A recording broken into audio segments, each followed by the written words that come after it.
ಯಾರು ಕೃಷ್ಣನ ಕಳ್ಳತನವನ್ನು ಹೇಳ್ತಾರೆ, ಹೇಳಬೇಕು, ಚೆನ್ನಾಗಿ ಹೇಳಬೇಕು ಅಂತಾರೆ ವಾದಿರಾಜರು. ಚೆನ್ನಾಗಿ ಕೃಷ್ಣ ಕಳ್ಳತನ ಮಾಡಿದ್ದಾನೆ ಅಂತ ಹೇಳಿದಷ್ಟು ದೇವರು ಏನು ಮಾಡ್ತಾನೆ ಅಂದರೆ ಮೋಕ್ಷವನ್ನೇ ಕೊಡ್ತಾನಂತ. ಯಾಕೆ ಕೊಡ್ತಾನೆ ಹೇಳಿ ಮೋಕ್ಷವನ್ನು? ದೋಷವನ್ನು ಹೇಳಿದರೆ, ಇನ್ನೊಬ್ಬರ ದೋಷವನ್ನು ಹೇಳಿದರೆ, ದೋಷ ಯಾರಿಗೆ ಗೊತ್ತಿದೆ ನೋಡಿ, ಅವ್ರು ಬಾಯಿ ಮುಚ್ಚಿಸಬೇಕು ಅನ್ನೋದಕ್ಕೋಸ್ಕರ ಸ್ವಲ್ಪ ಕೈ ಬಿಸಿ ಮಾಡೋದಿದೆ ನೋಡಿ. ಹಾಗೆ ಕೃಷ್ಣನ ಕಳ್ಳತನ ದೋಷವನ್ನು ಹೇಳಿದರೆ ಕೃಷ್ಣ ಅವ್ರ ಬಾಯಿ ಮುಚ್ಚಿಸೋದಕ್ಕೋಸ್ಕರ ಅಂತ ಹೇಳಿ ನೀವು ಮತ್ತೆ ಅದನ್ನು ಮತ್ತೆ ಹೇಳಬೇಡ ಅಂತ ಹೇಳುವ ರೀತಿಯಲ್ಲಿ ಕೃಷ್ಣ ಮೋಕ್ಷವನ್ನೇ ಕರುಣಿಸ್ತಾನೆ. ಇದನ್ನು ಇಷ್ಟು ಚಮತ್ಕಾರದಿಂದ ರಾಜರು ಹೇಳ್ತಾರೆ. ಹೀಗೆ ಹೇಳೋ ಮುಖಾಂತರ ವಾದಿರಾಜರೇನಂತಾರೆ, ಕೃಷ್ಣನ ಕಳ್ಳತನದ ಪ್ರಶಂಸೆ ಅದು ಮಹಿಮೆ. ಅದನ್ನು ಹೇಳಿದರೆ, ಅದನ್ನು ಕೊಂಡಾಡಿದರೆ ಮೋಕ್ಷವೇ ಸಿಗತ್ತೆ. ಸಾಮಾನ್ಯ ಫಲ ಅಲ್ಲ, ಮೋಕ್ಷ ಪ್ರಾಪ್ತಿಯಾಗತ್ತೆ. ಇನ್ನೊಬ್ಬರ ಬಗ್ಗೆ ದೋಷವನ್ನು ಹೇಳಿದರೆ ಅನರ್ಥ ಆಗತ್ತೆ. ಕೃಷ್ಣನಿಗೆ ದೋಷವೇ ಇಲ್ಲ. ಉಳಿದವರಿಗೆ ಯಾವುದು ದೋಷವೋ ಅದು ಕೃಷ್ಣನಿಗೆ ದೋಷ ಅಲ್ಲ.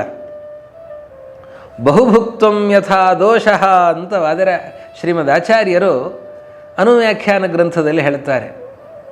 ಉಳಿದವರಿಗೆ ದೋಷ ಆದದ್ದು ದೇವರಿಗೆ ದೋಷ ಆಗೋದಿಲ್ಲ.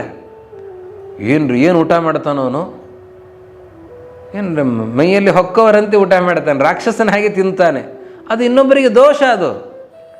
ಆದರೆ ದೇವರಿಗೆ ದೋಷ ಅಲ್ಲ. ದೇವರಿಡೀ ಬ್ರಹ್ಮಾಂಡವನ್ನೇ ನುಂಗಿ ಹಾಕ್ತಾನೆ. ಯಸ್ಯ ಬ್ರಹ್ಮಚ ಕ್ಷತ್ರಂಚ ಉಭೇ ಭವತ ಓದನಃ.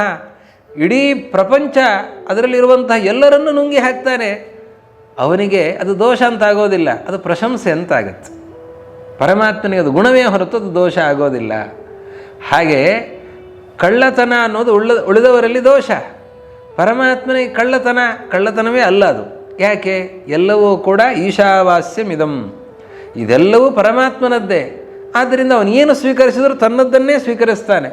ತನ್ನದ್ದನ್ನು ತಗೊಳ್ಳೋದರಲ್ಲಿ ಅವನು ಚಾತುರ್ಯವನ್ನು ತೋರಿಸ್ತಾ ಇದ್ದಾನೆ.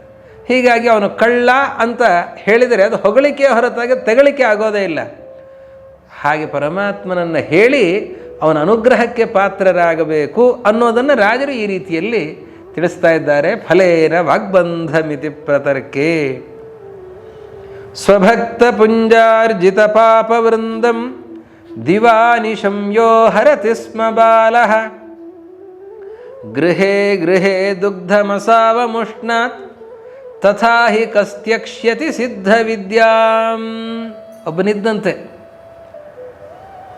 ಅವನಿಗೆ ಕಳ್ಳತನ ಅದು ಕರಗತ ಆಗಿ ಹೋಗಿತ್ತು. ಅವನೆಲ್ಲೋ ಉಪನ್ಯಾಸದಲ್ಲಿ ಕೇಳಿದ, ಕಳ್ಳತನ ಮಾಡಿದರೆ ಏನು ಅನರ್ಥ ಆಗತ್ತೆ? ಕಳ್ಳತನವನ್ನು ಮಾಡಿದರೆ ಸುವರ್ಣಸ್ಥೇಯ, ಬಂಗಾರವನ್ನು ಕದ್ದರೆ ಅದು ಮಹಾಪಾತಕ ಅಂತ ಅನಿಸ್ಕೊಳ್ತದೆ. ನರಕಾದಿಗಳ ಅನರ್ಥ ಆಗ್ತವೆ ಅವನಿಗೆ ಕಾದ ಕಬ್ಬಿಣದ ಸಲಾಕೆಯನ್ನು ಕೈಯಲ್ಲಿ ಕೊಡುತ್ತಾರೆ. ಅನೇಕ ದೋಷಗಳನ್ನು ಹೇಳೋದನ್ನು ಕೇಳಿದ್ದಾನೆ. ಪುರಾಣದಲ್ಲಿ ಬರುವಂತಹ ಗರುಡ ಪುರಾಣ, ಬೇರೆ ಬೇರೆ ಕಡೆಯಲ್ಲಿ ಬರುವಂತಹ ಭಾಗವತದಲ್ಲಿ ಬರುತ್ತದೆ. ಅಂತಹ ದೋಷಗಳನ್ನು ಒಬ್ಬನು ಕೇಳಿದ್ದಾನೆ. ಅವನು ಕಳ್ಳ. ಬಂಗಾರವನ್ನು ಕದ್ರೆ ಏನು, ಪುಸ್ತಕವನ್ನು ಕದ್ರೆ ಏನು, ಆ ಕಳ್ಳತನದ ವಿವರಣೆಯನ್ನು ಕೊಟ್ಟಿದ್ದಾರೆ. ಕೊಡುವಾಗ ಪುಸ್ತಕವನ್ನು ಕದ್ರೆ ಜಾತ್ಯಂಧನಾಗಿ ಹುಟ್ಟುತ್ತಾನೆ, ಹುಟ್ಟು ಕುರುಡನಾಗಿ ಹುಟ್ಟುತ್ತಾನೆ, ಆದ್ದರಿಂದ ಪುಸ್ತಕವನ್ನು ಕದಿಯಬಾರದು ಅಂತ. ನಾನು ತಗೊಂಡು ಪುಸ್ತಕ ಇನ್ನೇನು ತಗೊಳ್ಳೇ ಇಲ್ಲ. ನಿಮ್ಮ ಪುಸ್ತಕ ತಗೊಂಡ್ರೂ ಕೂಡ ಅಪರಾಧವೇ, ಏನು ತಗೊಂಡ್ರೂ ಅಪರಾಧವೇ. ಈಗ ಕಳ್ಳತನ ಅನ್ನೋದು ಅಪರಾಧ. ಅದನ್ನು ಹೇಳ್ತಾ ಪ್ರತಿಯೊಂದು ವಸ್ತುವಿನ ಕಳ್ಳತನದಿಂದ ಆಗುವ ಶಿಕ್ಷೆ ಎಂಥದ್ದು ಅನ್ನೋದನ್ನು ಕೇಳಿಸ್ಕೊಂಡಿದ್ದಾನೆ. ಅವನ ಕಸುಬು ಕಳ್ಳತನ, ಅವನಿಗೆ ಅದನ್ನು ಬಿಡಲಿಕ್ಕೆ ಆಗ್ತಾ ಇಲ್ಲ. ಒಂದು ದಿವಸ ಹಾಗೆ ಅವನು ರಾಜನ ಮನೆ ಕನ್ನ ಕೊರೆದು ಹೋಗಿಬಿಟ್ಟಿದ್ದಾನೆ.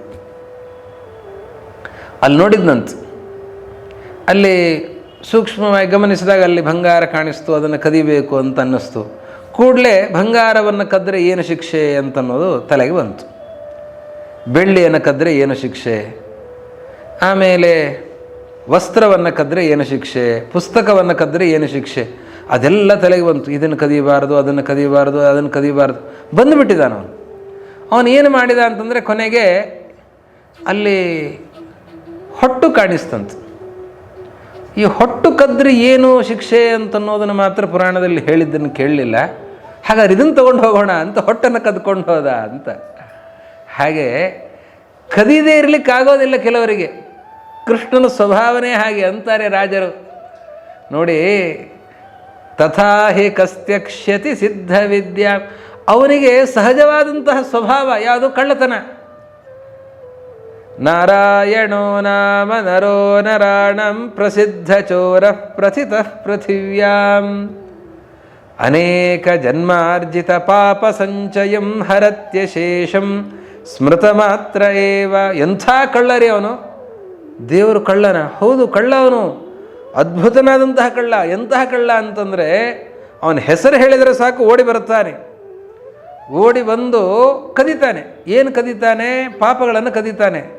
ಅದು ಅಲ್ಲಲ್ಲಿ ಎದುರಿನಲ್ಲಿ ಕಾಣುವಂತಹ ಪಾಪ ಅಂತಲ್ಲ, ಏನೆಲ್ಲ ಕೂಡಿಟ್ಟಿದ್ದಿದೆ ಅದನ್ನೆಲ್ಲವನ್ನೂ ಕದ್ಕೊಂಡು ಹೋಗ್ತಾನೆ. ಅನೇಕ ಜನ್ಮಗಳಿಂದ ಈ ಕಳ್ಳರಿಗೆ ಹೆಚ್ಚು ಕದ್ಕೊಂಡು ಹೋಗ್ಲಿಕ್ಕಾಗಲ್ಲ, ಶ್ರಮ ಆಗುತ್ತೆ, ಹೊತ್ಕೊಂಡು ಹೋಗ್ಲಿಕ್ಕಾಗಲ್ಲ. ಎಷ್ಟು ಅನರ್ಘ್ಯವಾದದ್ದೋ ಸ್ವಲ್ಪನೇ ಯಾವುದನ್ನು ಕದ್ಕೊಂಡು ಹೋಗಬಹುದು ಅಷ್ಟನ್ನೇ ಕದ್ಕೊಂಡು ಹೋಗ್ತಾರೆ ಹೊರತು ಎಲ್ಲ ಕದ್ಕೊಂಡು ಹೋಗ್ಲಿಕ್ಕಾಗಲ್ಲ. ಕೃಷ್ಣನಿಗೆ ಹಾಗಲ್ಲ, ಅವನು ಎಲ್ಲ ಕದಿಯೋದಕ್ಕೂ ಸಮರ್ಥ. ಅವನು ಎಲ್ಲವನ್ನೂ ಕದೀತಾನೆ. ಎಷ್ಟು ಅನೇಕ ಜನ್ಮಗಳಿಂದ ಏನು ಕೂಡಿಟ್ಟಿದ್ದಿದೆ ಪಾಪ, ಆ ಪಾಪದ ರಾಶಿ ಅದು ಎಷ್ಟೇ ಇದ್ದರೂ ಕೂಡ ಪರ್ವತದಷ್ಟು ಪಾಪಗಳನ್ನು ಕೂಡ ಕೃಷ್ಣ ಅದನ್ನು ಕದ್ದುಕೊಂಡು ಅನಾಯಾಸವಾಗಿ ಕದ್ದುಕೊಂಡು ಹೋಗ್ತಾನೆ. ಹಾಗೆ ಕದ್ದು ಅಭ್ಯಾಸ ಇರುವಂತಹ ಕಳ್ಳ ನಮ್ಮ ಶ್ರೀಕೃಷ್ಣ. ಅವನಿಗೆ ಇಲ್ಲಿ ಅವತಾರ ಮಾಡಿದಾಗೂ ಕೂಡ ತನ್ನ ಅಭ್ಯಾಸವನ್ನು ಬಿಡಲಿಕ್ಕೆ ಆಗ್ತಾ ಇಲ್ಲ. ಅದಕ್ಕೇನು ಮಾಡ್ತಾನೆ ಅಂತಂದರೆ, ಮನೆಗಳಿಗೆ ಹೋಗಿ ಹಾಲು ಮೊಸರು, ಇಲ್ಲಿ ಏನು ಕದಿಬೇಕು ಅವನು, ಅದಕ್ಕೆ ಹಾಲು ಮೊಸರು ಬೆಣ್ಣೆಗಳನ್ನು ಕದೀತಾ ಇದ್ದಾನೆ ಅಂತ ರಾಜರು ಚಮತ್ಕಾರದಿಂದ ಹೇಳ್ತಾ ಇದ್ದಾರೆ. ಒಬ್ಬಳ ಮನೆಗೆ ಕೃಷ್ಣ ಹೋದಂತೆ. ಕೃಷ್ಣ ಹೋದಾಗ ನೋಡಿದಂತೆ ಒಂದು ಬೆಣ್ಣೆ ಗಡಿಗೆಯಲ್ಲಿ ಕಂಡಿದೆ. ಸರಿ, ಬೆಣ್ಣೆಯನ್ನು ತಗೊಳ್ಳೋಣ ಅಂತ ಕೃಷ್ಣ ಬೆಣ್ಣೆಗೆ ಕೈ ಹಾಕಿದ್ದಾನೆ. ಗೋಪಿಕಾಸ್ತ್ರಿ ಬಂದಿದ್ದಾಳೆ. ಬಂದವಳೆ ಕೃಷ್ಣ ಅಂತಂದ್ಲು.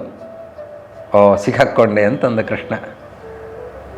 ಸರಿ, ನೋಡೋಣ ಅವಳು ಏನಂತಾಳೆ ನೋಡೋಣ ಅಂತ. ಹಸ್ತ ಕಿನ್ನವನೀತ ಭಾಜನ ಮುಖೇ ನೆಸ್ತಸ್ತ್ವಯ ಶ್ರೀಪತೆ.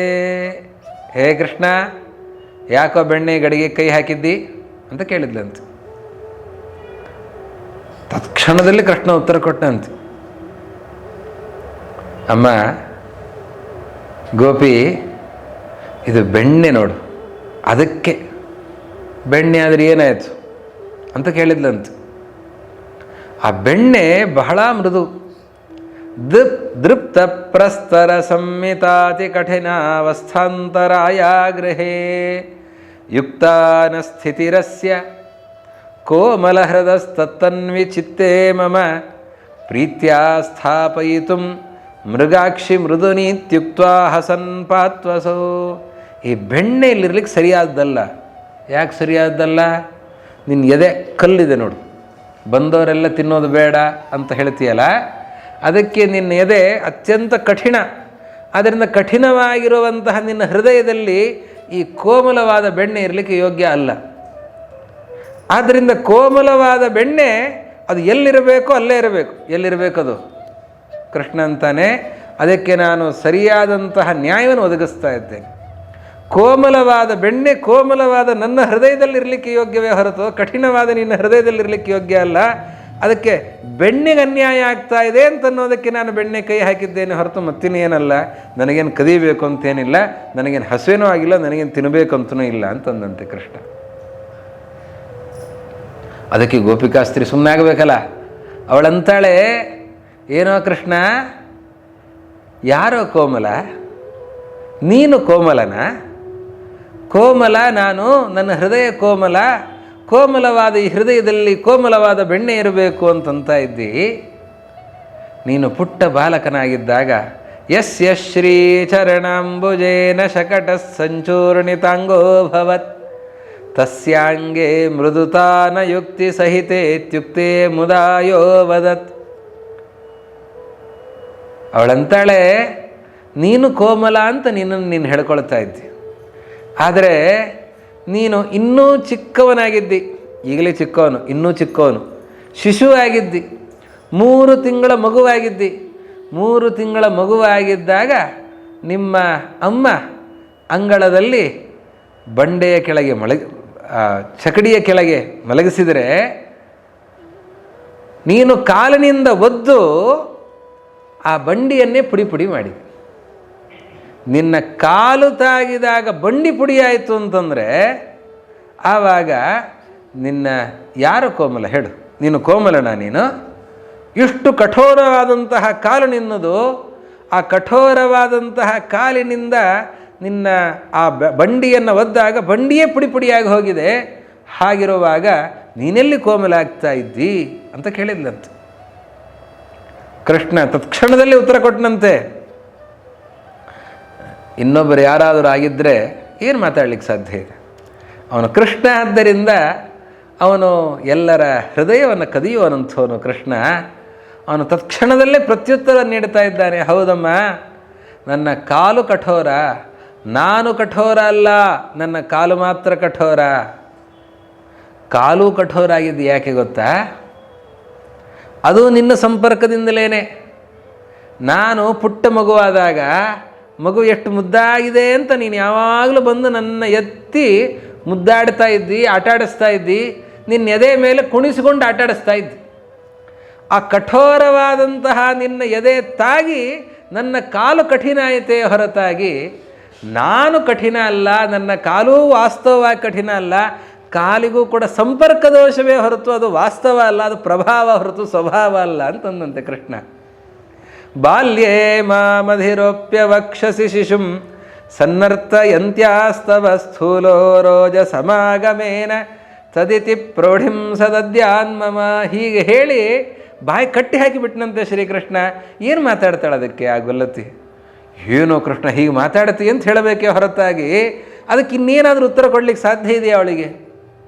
ಹೀಗೆ ಉಕ್ತಿ ಪ್ರತ್ಯುತ್ತರಗಳನ್ನು ಕೊಡ್ತಾ ಶ್ರೀಕೃಷ್ಣ ಎಲ್ಲರ ಬಾಯನ್ನು ಮುಚ್ಚಿಸ್ತಾ ಇದ್ದಾನೆ.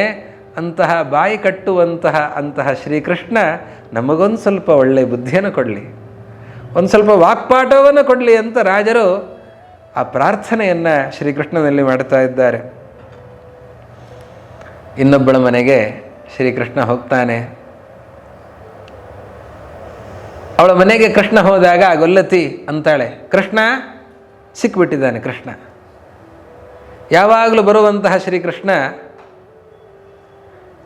ಅವನು ಸಿಕ್ಕಿಬಿಟ್ಟಿದ್ದಾನೆ. ಸರಿಯಾಗಿ ಗೋಪಿಕಾಸ್ತ್ರೀ ಸಿಕ್ಕಿದ್ದಾನೆ. ಆ ಗೋಪಿಕಾಸ್ತ್ರೀ ಕೃಷ್ಣನನ್ನು ನೋಡಿದ್ದಾಳೆ. ನೋಡಿ ಆ ಕೃಷ್ಣನನ್ನು ಹಿಡಿತಾ ಇದ್ದಾಳೆ. ಹಿಡಿದು ಹೇಳ್ತಾಳೆ, ಕೃಷ್ಣ ಬಹಳ ತುಂಟತನ ಮಾಡ್ತೀನಿ, ನಿನ್ನನ್ನು ಹೀಗೆ ಬಿಟ್ಟರೆ ನೀನು ಇನ್ನೂ ಜಾಸ್ತಿ ಮಾಡ್ತಿ, ಇವತ್ತು ನಿನ್ನನ್ನು ಕಟ್ಟಿ ಹಾಕ್ತೇನೆ ಅಂತಂದ್ಲಂತ. ಬದ್ನಾಮ್ಯದ್ಯ ಭವಂತಮಂಗ ಕಿತವಂ. ಬಹಳ ಕಪಟತನ ಮಾಡ್ತಿ, ತುಂಟತನ ಮಾಡ್ತಾ ಇದ್ದಿ, ಈ ತುಂಟ ಕೃಷ್ಣ ನಿನ್ನ ನಾನು ಕಟ್ಟಿ ಹಾಕ್ತೇನೆ. ಏನದರಿಂದ ಅಂತಂದಂತ ಕೃಷ್ಣ. ಕಟ್ಟಿ ಹಾಕ್ತೇನೆ ಅಂತಂದರೆ ಕೃಷ್ಣ ಕೇಳೋದು ನೋಡಿ, ಅವನು ಧೈರ್ಯವಾಗಿ, ಏನು ಹೆದರಿಕೆ ಇಲ್ಲ, ಏನಿಲ್ಲ. ಕೃಷ್ಣ ಅಂತಾನೆ, ಸಾಧ್ಯಂ ತತಃ ಕಿಂ ಪ್ರಿಯೇ. ಅವನು ಸಂಬೋಧನೆ ಮಾಡಿ ಕೇಳೋದು ಹಾಗೆ ನೋಡಿ, ಪ್ರಿಯೇ ಅಂತಂತಾನೆ. ನೀನು ನನ್ನನ್ನು ಕಟ್ಟಿ ಹಾಕಿ ಏನು ಮಾಡ್ತೀ ಅಂತ ಕೇಳ್ತಾನೆ. ಅದಕ್ಕೆ ಅವಳಂತಾಳೆ, ದುಗ್ಧಾನಾಂ ಪರಿರಕ್ಷಣಂ. ನಿನ್ನನ್ನು ಕಟ್ಟಿ ಹಾಕಿದರೆ ನಮ್ಮ ಮನೆಯ ಹಾಲು, ಮೊಸರು, ಬೆಣ್ಣೆ ಅದು ಎಲ್ಲದರ ರಕ್ಷಣೆ ಆಗತ್ತೆ. ಅದಕ್ಕೆ ನಿನ್ನನ್ನು ಕಟ್ಟಿ ಹಾಕ್ತೇನೆ. ಕಪಟ ಸನ್ನದ್ಧೆ ನಿಬದ್ಧೆ ತ್ವಯಿ ಮುಗ್ಧೆ ತ್ವಂ ವಿರಸ ಸಮುಜ್ಜಸಿ ಪರಂ ಸ್ನಿಗ್ಧನ್ನ ತನ್ಮಾಂ ತ್ಯಜೇತ್. ಅದಕ್ಕೆ ಕೃಷ್ಣ ಅಂತಾನೆ, ನೋಡು, ನೀನು ನಾನು ಬೇಡ ಅಂತ ಹೇಳ್ತಿ, ನಾನು ಹಾಲು ಮೊಸರು ಬೆಣ್ಣೆ ತಿನ್ನೋದು ಬೇಡ ಅಂತ ಹೇಳ್ತಿ. ಯಾಕೆ ಅಂತಂದರೆ ನೀನು ಅಂಥ ಶುಷ್ಕ ಹೃದಯದವಳು. ಶುಷ್ಕ ಹೃದಯದವಳು, ವಿರಸ, ನಿನ್ನಲ್ಲಿ ಯಾವ ಸ್ನೇಹವೂ ಕೂಡ ಇಲ್ಲ, ಆತ್ಮೀಯತೆ ಇಲ್ಲ, ಸ್ನೇಹ ಇಲ್ಲ, ಬಂದವರು ತಿನ್ನಬೇಕು ತಗೊಳ್ಬೇಕು ಅಂತನ್ನುವ ಸದ್ಭಾವನೆ ಇಲ್ಲ. ಅಂಥ ಕಠೋರ ಹೃದಯಳಾದಂಥವಳು ನೀನು. ನಿನ್ನ ಹೃದಯದಲ್ಲಿ ಸ್ನೇಹವೇ ಇಲ್ಲ ಅಂಥವಳು. ಹೀಗಾಗಿ ನೀನು ನಾನು ತಿನ್ನಬಾರದು ಅಂತ ಹೇಳ್ತಿ. ಅದೆಲ್ಲ ಹಾಗೆ ಉಳಿಬೇಕು ಅಂತ ಹೇಳ್ತೀವಿ, ಅದನ್ನು ಯಾರು ಮುಟ್ಟಬಾರದು ಅಂತ ಹೇಳ್ತೀವಿ.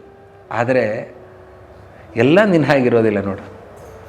ನೀನು ಬೇಡ ಅಂತ ಹೇಳಬಹುದು, ಆದರೆ ಆ ಹಾಲು ಮೊಸರು ಬೆಣ್ಣೆ ಅದು ನನ್ನ ಬಿಡ್ಲಿಕ್ಕೆ ಸಾಧ್ಯ ಇದೆಯಾ? ಅದು ನನ್ನ ಬಿಡ್ಲಿಕ್ಕೆ ಸಾಧ್ಯ ಇಲ್ಲ. ಯಾಕೆ ಅಂತಂದರೆ ನೀನು ವಿರಸ, ಅದು ಸರಸ, ರಸವತ್ತಾಗಿದೆ ನೋಡಿ. ಸ್ನಿಗ್ಧನ್ನ ತನ್ಮಾಂ ತ್ಯಜೇತ್, ಅದು ಸ್ನಿಗ್ಧ, ಅದು ಸ್ನೇಹಮಯ ಅಂಥದ್ದು. ನಿನ್ನಲ್ಲಿ ಎಲ್ಲಿದೆ ಸ್ನೇಹ? ನಿನ್ನಲ್ಲಿ ಸ್ನೇಹವೇ ಇಲ್ಲ. ಆದ್ದರಿಂದಾಗಿ ನೀನು ಬೇಡ ಬೇಡ ಬೇಡ ಅಂತ ಹೇಳ್ತೀವಿ. ತಿನ್ನೋದು ಬೇಡ, ಬರೋದು ಬೇಡ, ತಗೊಳ್ಳೋದು ಬೇಡ ಅಂತ ಹೇಳ್ತೀವಿ. ಆದರೆ ಅದು ಹಾಗಲ್ಲ, ಅದು ಸ್ನಿಗ್ಧ. ಅದು ಸ್ನಿಗ್ಧ ಸಂಸ್ಕೃತದಲ್ಲಿ ಸ್ನೇಹ ಅನ್ನೋದಕ್ಕೆ ಜಿಡ್ಡು ಅಂತ ಅರ್ಥ. ಆ ಜಿಡ್ಡಿನ ಅಂಶ ಇದೆ ನೋಡಿ. ಹಾಲು ಮೊಸರು, ಅದು ಕೆಲವು ಹಾಲು ಮೊಸರುಗಳಲ್ಲಿ ಜಿಡ್ಡಿನ ಅಂಶವೇ ಇರೋದಿಲ್ಲ. ನಿಜವಾದ ಹಾಲು ಮೊಸರಿನಲ್ಲಿ ಜಿಡ್ಡಿನ ಅಂಶ ಚೆನ್ನಾಗಿರುತ್ತೆ. ಆ ಜಿಡ್ಡು ಅದು ಅಂಟಿಸಿಕೊಳ್ಳುತ್ತೆ. ಜಿಡ್ಡು ಅದು ಹೇಗಿರುತ್ತೆ ಅಂದರೆ ಅಂಟಿಸಿಕೊಳ್ಳುತ್ತೆ, ಅದು ಬಿಡೋದಿಲ್ಲ. ಹೀಗಾಗಿ ಅತ್ಯಂತ ಸ್ನಿಗ್ಧವಾದದ್ದು, ಸ್ನೇಹಪೂರ್ಣವಾಗಿರುವಂಥದ್ದು ಅಂದರೆ ಅಂಟಿಸುವಿಕೆ, ಅಂಟಿಸಿಕೊಳ್ಳುವಿಕೆ, ಈ ಧರ್ಮ ಆ ಹಾಲಿನಲ್ಲಿದೆ, ಮೊಸರಿನಲ್ಲಿದೆ, ಬೆಣ್ಣೆಯಲ್ಲಿದೆ. ಆದ್ದರಿಂದ ಅದು ನನ್ನನ್ನು ಬಿಡಲ್ಲ. ಕೃಷ್ಣ ಅಂತಾನೆ, ನೀನು ಬಿಡಬಹುದು, ನೀನು ಬೇಡ ಅಂತ ಅನ್ನಬಹುದು, ಆದರೆ ಅದು ನನ್ನನ್ನು ಬಿಡಬೇಕಲ್ಲ. ಯಾಕೆ? ಅದು ನನ್ನ ಅಂಟಿಸ್ಕೊಂಡ್ಬಿಟ್ಟಿದೆ, ಅದಕ್ಕಷ್ಟು ಸ್ನೇಹ ಇದೆ, ನನ್ನ ಅಂಟಿಸ್ಕೊಂಡು ಬಿಟ್ಟಿದೆ. ನೀನು ನನ್ನ ಕಟ್ಟಿ ಹಾಕಿದ್ರು ಅದನ್ನು ನಾನೇನು ಬಿಡಲ್ಲ, ಅದು ನನ್ನನ್ನು ಬಿಡಲ್ಲ ಅಂತ ಕೃಷ್ಣ ಸ್ನಿಗ್ಧನ್ನ ತನ್ಮಾಂ ತ್ಯಜೇತ್ ಪದ್ಮಾಕ್ಷೀತ್ಯಬಲಾಮುದೀರ್ಯ ವಶಯನ್ ಬುದ್ಧಿಂ ಸದದ್ಯಾನ್ಮಮ. ಆ ಕೃಷ್ಣನ ಈ ಮಾತನ್ನು ಕೇಳುವಾಗ ಅವಳಿಗೆ ಚಮತ್ಕಾರ ಅನಿಸುತ್ತೆ. ಏನು ಮಾತಾಡ್ತಾನಪ್ಪ ಈ ಕೃಷ್ಣ, ಎಂಥ ಮಾತುಗಾರಿಕೆ ಕೃಷ್ಣನದ್ದು. ನಿನ್ನಲ್ಲಿ ಸ್ನೇಹ ಇಲ್ಲ, ಅದರಲ್ಲಿ ಸ್ನೇಹ ಇದೆ. ಆ ಶಬ್ದಗಳಲ್ಲಿ ಇರುವಂತಹ ಚಮತ್ಕಾರ, ಯಾವ ಅಭಿಪ್ರಾಯದಿಂದ ಹೇಳ್ತಾ ಇದ್ದಾನೆ ಕೃಷ್ಣ, ಎಷ್ಟು ಸೊಗಸಾಗಿ ಹೇಳ್ತಾನೆ. ಅದನ್ನು ನೋಡ್ತಾ ಬಿಗದಪ್ಪಿಗೊಳ್ತಾ ಇದ್ದಾಳೆ ಆ ಗೋಪಿಕಾಸ್ತ್ರೀ. ಕೃಷ್ಣ ತಗೊಳ್ಳೋ, ನೀನು ಏನು ಬೇಕೋ ತಗೊಳ್ಳೋ ಅಂತ ಅಂತಿದ್ದಾಳೆ. ಈ ರೀತಿಯಲ್ಲಿ ಕೃಷ್ಣ ಮನೆ ಮನೆಯಲ್ಲಿ ತನ್ನ ಲೀಲೆಯನ್ನು ತೋರಿಸ್ತಾ ಇದ್ದಾನೆ.